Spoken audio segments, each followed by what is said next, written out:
Bonjour, ici Mathieu Robert. Alors, premièrement, je suis artiste peintre et aujourd'hui, je veux vous donner quelques petits trucs. Donc, lorsqu'on veut s'améliorer en art, je recommande énormément de faire plusieurs peintures, d'essayer différents styles. Donc, d'essayer parfois des toiles plus impressionnistes, parfois des toiles plus réalistes. Donc, vraiment d'y aller dans un éventail différent de styles. Moi, c'est ce que j'ai fait pour trouver mon style éventuellement, mais pour apprendre aussi différentes techniques. On se demande qu'est-ce qu'on peut faire pour justement trouver différents styles, trouver les toiles. Où est-ce qu'on va les chercher, ces toiles-là? Est-ce qu'on va à la bibliothèque? Est-ce qu'on va sur Internet? Il y a plein de moyens. Moi, ce que j'ai depuis plusieurs années, bon, j'ai l'Internet, bien sûr, où est-ce que sur Google, je fais des recherches. Donc, c'est simple. J'écris, exemple, paysage impressionniste. Puis là, je fais recherche. Puis là, j'ai plein de paysages qui apparaissent. Il y a 60 pages avec des images. On peut ensuite trouver la référence, c'est-à-dire la personne qui a fait cette toile-là. C'est important, lorsqu'on fait une reproduction, de mentionner, lorsque ça ressemble vraiment beaucoup, que ça n'a pas été beaucoup transformé, c'est important de mentionner la personne qui a fait cette toile-là. Parce que derrière ça, bien sûr, il y a eu beaucoup de travail. Parfois, la toile peut nous prendre peu de temps, mais l'artiste, pour élaborer son concept, pour trouver son idée, ça peut lui avoir pris 200 heures, 2 ans, 3 ans. Vous pouvez être surpris parfois. Donc, ensuite de ça, donc l'image que vous avez trouvée, là, vous pouvez la reproduire. Vous essayez de la regarder, mais de l'analyser comme un détective. D'essayer de vous dire, OK, l'artiste, si je regarde, qu'est-ce qui est par-dessus quoi? Qu'est-ce qui est par-dessus quoi? Ça va m'aider à savoir, euh, en fait, l'artiste, qu'est-ce qu'il a fait? Donc, de quelle manière il a procédé? Quelle couleur a-t-il mis dans le fond qu'on retrouve un peu partout parce qu'il a peint par-dessus? Y a-t-il une couleur qu'il a mis dans le fond pour se faciliter les choses? Est-ce qu'on arrive avec nos yeux de voir ou non si justement il n'y a pas de manière de travailler plus qu'un autre? Quel pinceau a-t-il l'air d'avoir regardé en tant que détective? Quelle empreinte on voit un peu partout de pinceau? Est-ce que ça a été peint avec des coups peints rapidement, doucement?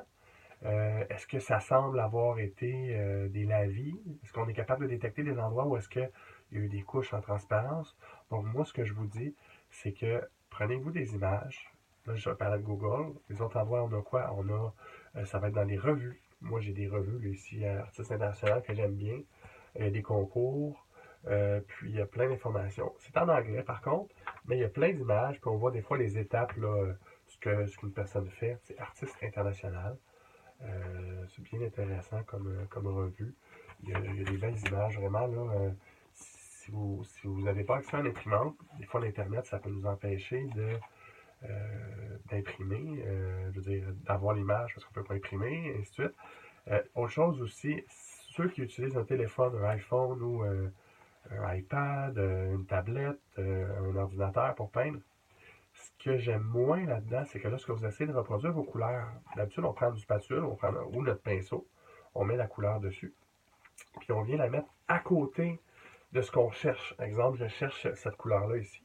Donc, je la mets sur mon pinceau, je viens la mettre à côté, je compare. Puis justement, je suis capable de dire, ah, il manque du blanc, il manque du jaune.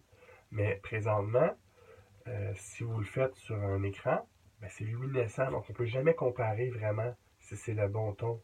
Parce qu'au loin, on peut penser que c'est le même ton, mais de proche, c'est jamais bon. Donc, si vraiment vous faites une toile réaliste, que vous voulez avoir les mêmes couleurs, c'est vraiment important de l'avoir en impression. Parce que c'est pas la même chose. Oui, vous pouvez avoir les deux, vous pouvez ensuite regarder aussi, faire des zooms sur votre ordinateur, mais pour trouver les couleurs, ça va beaucoup mieux avec le support, avec nous. Donc, ça, c'est une des manières qu'on peut trouver nos couleurs facilement. C'est une erreur à éviter lorsqu'on fait de la reproduction. Autre chose aussi, où est-ce qu'on peut trouver des images? Ben, sur Google, on peut aussi aller sur des sites de galeries d'art. Souvent, on trouve des artistes parfois que, bon, ils ont plus de succès parce qu'ils sont en galerie d'art. C'est des styles peut-être qui vont plus actuels, qui vont plus vous toucher. Donc, vous pouvez chercher le mot galerie d'art et trouver justement des galeries d'art pour ensuite trouver des artistes qui vont vous plaire, puis ainsi de suite. Donc, l'autre manière, c'est simplement aussi d'aller se promener, hein, d'aller voir autour de vous, je veux dire, les expositions qui se passent,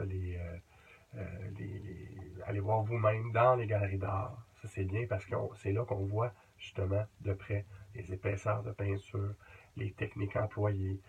On voit beaucoup mieux d'habitude que sur une photo. Donc, je vous recommande de vous choisir différents styles de toile, puis d'essayer de les reproduire. Puis bien sûr, ben, le mieux, c'est un professeur qui vous guide là-dedans, puis qui va vous aider à affûter votre outil pour éventuellement être encore meilleur et de manière plus efficace, puis de réussir à atteindre ce que vous voulez atteindre. Donc, un pas à la fois, une toile à la fois, moi je dis, puis je vous souhaite la bonne peinture. Donc, c'était Mathieu Robert. À la prochaine.